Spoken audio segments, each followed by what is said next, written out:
യുവതിയുടെ പരാതിയിൽ reality show താരമായ ഷിയാസ് കരീമിനെതിരെ പോലീസ് കേസെടുത്തതിന് പിന്നാലെ കുരുക്കുമുറുകുന്നു. ഓഡിയോ ചാറ്റുകൾ പുറത്തുവരുന്നു. ഷിയാസ് പണം ആവശ്യപ്പെടുന്നതും പണം നേരിട്ട് നൽകിയാൽ മതിയെന്ന് പറയുന്നതും ചാറ്റിലുണ്ട്. ആ ശബ്ദ സന്ദേശത്തിലേക്ക് എന്നോട് വർക്ക് എടുക്കുന്നുണ്ട്. പിന്നെ എക്യുപ്മെന്റ്സിന് അഡ്വാൻസ് കൊടുക്കണം. മറ്റേത് കിട്ടാണെങ്കിൽ അയക്കട്ടെ. എനിക്ക് ഈ 1 പിന്നെ 10 തന്നായിട്ടാ ഒരുമിച്ച് തന്നാൽ മതി, അല്ലെങ്കിൽ പണി പാടും.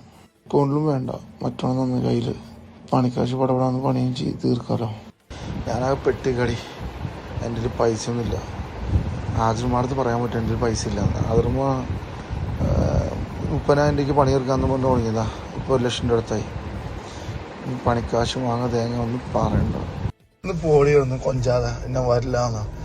മരണം വരെ ഞാൻ പറഞ്ഞു, നീ എൻ്റെ മരണം വരെ ഞാൻ നിൻ്റെ മരണം വരെ ഉണ്ടാവും. മരിച്ചു പിന്നെ നമ്മളാരും ശല്യപ്പെടുത്തില്ല.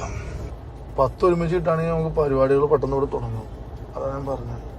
ആ 2 ആയിട്ട് വന്നു കഴിഞ്ഞാൽ പരിപാടി ഈസി ആയിരിക്കും.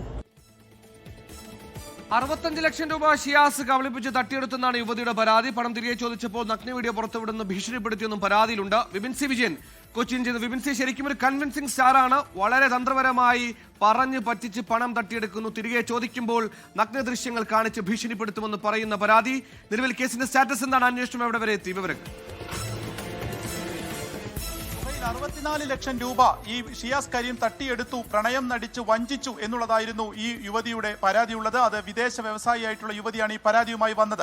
അതിനെ സാധൂകരിക്കുന്ന തെളിവുകൾ തന്നെയാണ് ഇപ്പോൾ പുറത്തു വന്നിരിക്കുന്നത്. അത്തരത്തിലുള്ള ഓഡിയോ ചാറ്റുകളാണ് പുറത്തു വന്നിരിക്കുന്നത്. ഇതിൽ പ്രധാനമായും ഫണ്ട് ചോദിക്കലാണ് പ്രധാനമായും നടക്കുന്നത്. കാരണം അത്രത്തോളം പണം ചോദിക്കുന്നതിന്റെ ഓഡിയോ ക്ലിപ്പുകളാണ് ഇതെല്ലാം തന്നെ. ഈ ജിമ്മിന്റെ നവീകരണത്തിന് വേണ്ടി പണം വേണം, ഒപ്പം തന്നെ തനിക്ക് ഒരു ഓഡിറ്റോറിയത്തിന് വാടകയായിട്ട് നൽകുന്നതിന് പണം വേണം, ഒപ്പം തന്നെ ഇവരുടെ മഹറിന് വേണ്ടിയിട്ട്, അതായത് വിവാഹം നടക്കുകയാണെങ്കിൽ അതിന്റെ മഹറിനായി 10 ലക്ഷം രൂപ ചോദിക്കണം, അതൊരു സുഹൃത്തിനോട് ചോദിക്കണം എന്നുള്ളതും ഈ യുവതിയെ നിർബന്ധിക്കുന്ന തരത്തിലാണ് ഇപ്പോൾ ഓഡിയോകൾ പുറത്തു വന്നിട്ടുള്ളത്. പ്രണയിക്കുന്ന പോലെ തന്നെ തനിക്ക് ഞാൻ ഉണ്ടാകും എന്നുള്ള നിലയ്ക്കാണ് ഇതിൽ സംസാരങ്ങൾ ഉണ്ടായിട്ടുള്ളത്. ഈ തെളിവും ഒപ്പം തന്നെ ബാങ്കിന്റെ സ്റ്റേറ്റ്മെന്റും ഉൾപ്പെടെയാണ് പോലീസിൽ പരാതിയായി നൽകിയിരിക്കുന്നത്. പാലാരിവട്ടം പോലീസിലാണ് പരാതി നൽകിയത്. ഇത് പ്രാഥമികമായി പരിശോധിച്ച പോലീസ് ഇതിൽ കഴമ്പുണ്ടെന്ന് കണ്ടെത്തിയതിനെ തുടർന്നാണ് ഷിയാസിനെതിരെ കേസെടുത്തിരിക്കുന്നത്. വഞ്ചനാ കുറ്റം, ഒപ്പം തന്നെ ഈ ചതി, ഈ പണം തിരിമറി തുടങ്ങിയിട്ടുള്ള വകുപ്പുകളൊക്കെ ചുമത്തിക്കൊണ്ടാണ് പരാതിയിലുള്ളത്. ഇത് നടക്കുന്നത് കോഴിക്കോടാണ്. അതുകൊണ്ട് തന്നെ പാലാരിവട്ടം പോലീസ് ഈ കേസ് കോഴിക്കോട് പോലീസിനെ കൈമാറും. അവിടെ ആയിരിക്കും ഒരു പക്ഷേ ഇനി ഷിയാസിനെ ചോദ്യം ചെയ്യുന്നത് ഉൾപ്പെടെയുള്ള കാര്യങ്ങളിലേക്ക് പോവുക. അല്ലെങ്കിൽ എത്രത്തോളം പണം വാങ്ങിയിട്ടുണ്ട്, ഇവർ തമ്മിലുള്ള ഒരു സൗഹൃദം ഏത് രീതിയിലായിരുന്നു, മറ്റെന്തെങ്കിലും അതിൽ സംഭവിച്ചിട്ടുണ്ടോ തുടങ്ങിയിട്ടുള്ള കാര്യങ്ങളൊക്കെ തന്നെ കുറച്ചുകൂടി വ്യക്തത വരേണ്ടതുണ്ട്. ഇപ്പോൾ പണം ചോദിച്ചു, ആ പണം താൻ തിരികെ ചോദിച്ച സമയത്ത് നഗ്നചിത്രം കാണിച്ച് അത് പുറത്തുവിടുമെന്ന് പറഞ്ഞ് പേടിപ്പിക്കുകയായിരുന്നു, ഭീഷണിപ്പെടുത്തുകയായിരുന്നു എന്നുള്ളത് തന്നെയാണ് ഈ പെൺകുട്ടിയുടെ പരാതി. അതുകൊണ്ട് തന്നെ ഇതിലൊരു സമഗ്ര അന്വേഷണം പോലീസിന്റെ ഭാഗത്തുനിന്നുണ്ടാകും. സുഹൈൽ.